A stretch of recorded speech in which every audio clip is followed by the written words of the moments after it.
want to be filmmaker? You want to be filmmaker? Let's talk about talking about. Hey guys, so a few weeks ago I did the pre-production, production, and post-production video series, and in the pre-production one I talked about two things: storyboarding and shot listing. Now I usually do both. Sometimes I don't. Sometimes I only do one of them. But those are two things that I feel like aren't really talked about a whole lot, and they're kind of looked over in the pre-production process, so I thought I'd dive into those this week. And before we get into this, I just want to say, just because I do one thing a certain way doesn't mean it's the right way. It's probably the wrong way, to be honest. It's just the way that I do it, and the way that I'm comfortable with, and the way that keeps me the most organized. There's not really a right or wrong way to do either of these things. As long as it works for you, and you're making sure that it's, helping your production, it doesn't really matter how you do it. Everyone has their own way of doing things, and without further ado, here we go. So for pre-production for me, right after the script is done is when I start the storyboarding and shot listing. So what is storyboarding and what is shot listing?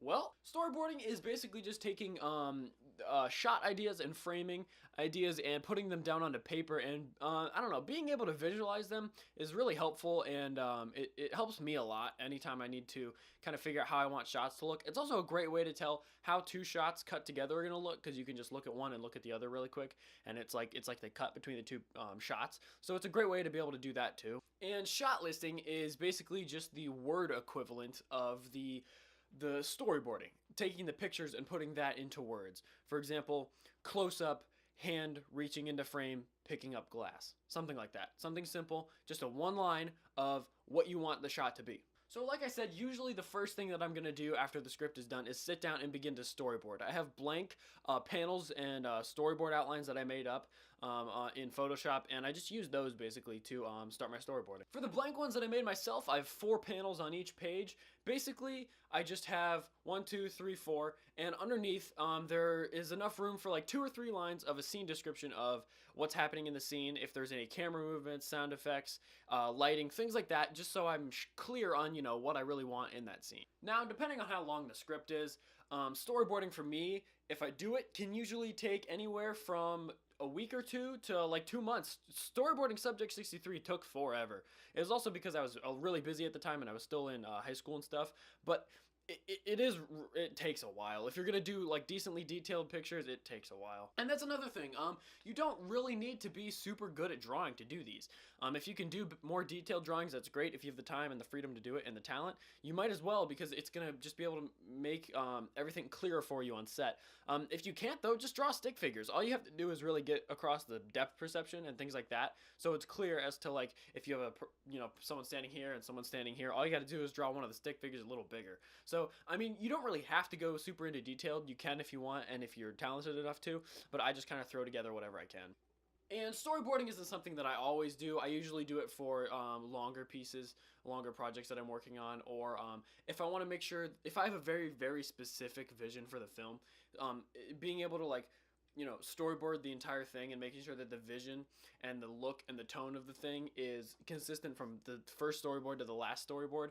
That's really when I want to do storyboarding. Also for longer projects as well, and just to be able to get the idea clear. And it's also a great way to be able to show other people what you're trying to accomplish, so you can show other people who are doing lighting or producing or acting, show them kind of just like what you want the overall idea of the shot to be. And it's really helpful. It's a really nice tool to be able to have and just show like, all right, this is what I want, as opposed to like having to describe it. To be honest, I really do enjoy storyboarding. And honestly, for me, it kind of turns out that like whatever portion of producing a short film or a project I'm working on currently is like my favorite part usually. So once the script is done, I just like never want to touch another script again, and then I get onto storyboarding and I never want to do storyboarding ever again. Same with shooting and editing. Once I start the next thing, everything becomes fresh again, and I'm really pumped about it. So storyboarding is really fun for me for the most part, and but by the end I'm burnt out. For me, I don't know, storyboarding is this buffer period between the script being done, prop collecting, things like that, and shooting. It's this very kind of calm and just more therapeutic portion of pre-production, because it's just kind of calm before the storm, before shooting gets crazy and things like that. So it's really nice to be able to have that break and that just breather for a second to like, okay, calm down, storyboard, and then it's full steam ahead as far as shooting goes. And like I said, this is mainly just a technique to be able to visualize the shots and the ideas of what you want to show without even having to pick up a camera yet.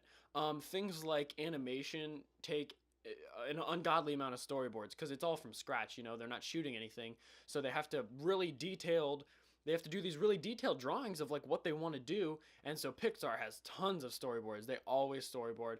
Mad Max Fury Road had a script, but it's a mainly like a visual film. So there were like 3,500 different storyboards for just that film alone, and it really pays off in the end for the visuals. And I mean, storyboarding, what can I say? Storyboarding helps. Okay, now on to shot listing. Shot listing, like I said, is basically just writing down and putting into words what the storyboards are showing. It's more detailed. It's not really that detailed, actually. It's just kind of like an overview. Just, okay, we need a close-up. Like I said, just a close-up, reaching in, hand reaching in, into frame, picking up the glass, whatever.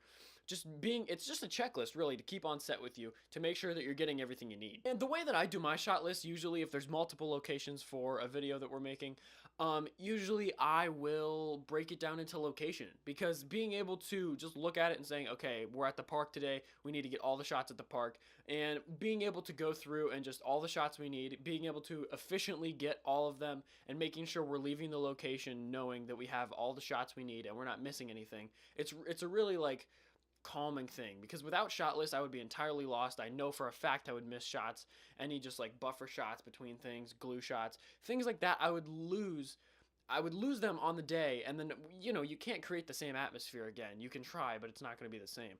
So being able to make sure that you have everything on the day is fantastic. That's why I love shot lists. Then usually I will also break it down into visual effect shots if there are any in the project that we're working on. If there's a visual effect shot, I will, you know, mark if we need clean plates, if we need green screen footage, things like that. And just so we have everything that we need to be able to create the shot and pull it off convincingly enough. A shot list I always keep in my pocket on set. I always keep it with me.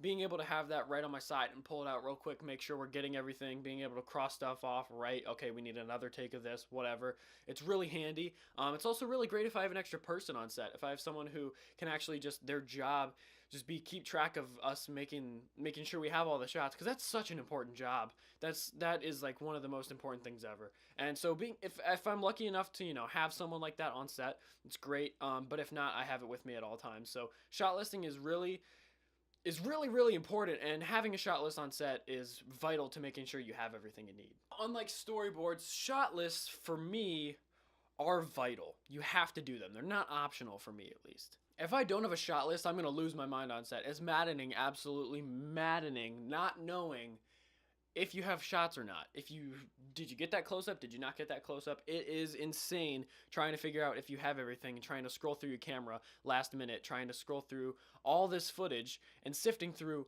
everything you've shot for the day just to find the one shot that you're making sure you need. It's crazy trying to do that. And storyboarding is optional, to be honest. For smaller things, the office chair warfare, I didn't storyboard that.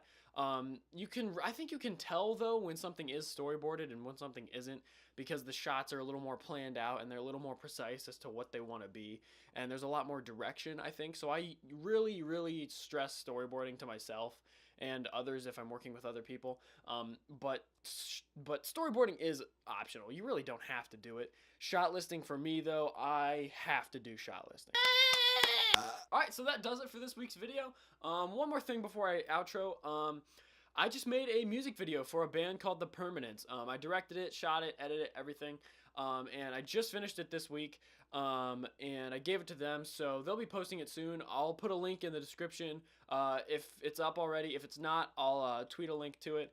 And I'll just make sure that you guys know that it's out there if you want to check it out. I think it turned out pretty good. It was a lot of fun to make, and I'm really excited about it. So, yeah, if you want to check that out, definitely do so. And thank you guys so much for watching. If you like what you saw here, don't forget to like, comment, subscribe, and share. This has been a Runaway Brain production, and I'll see you guys next time.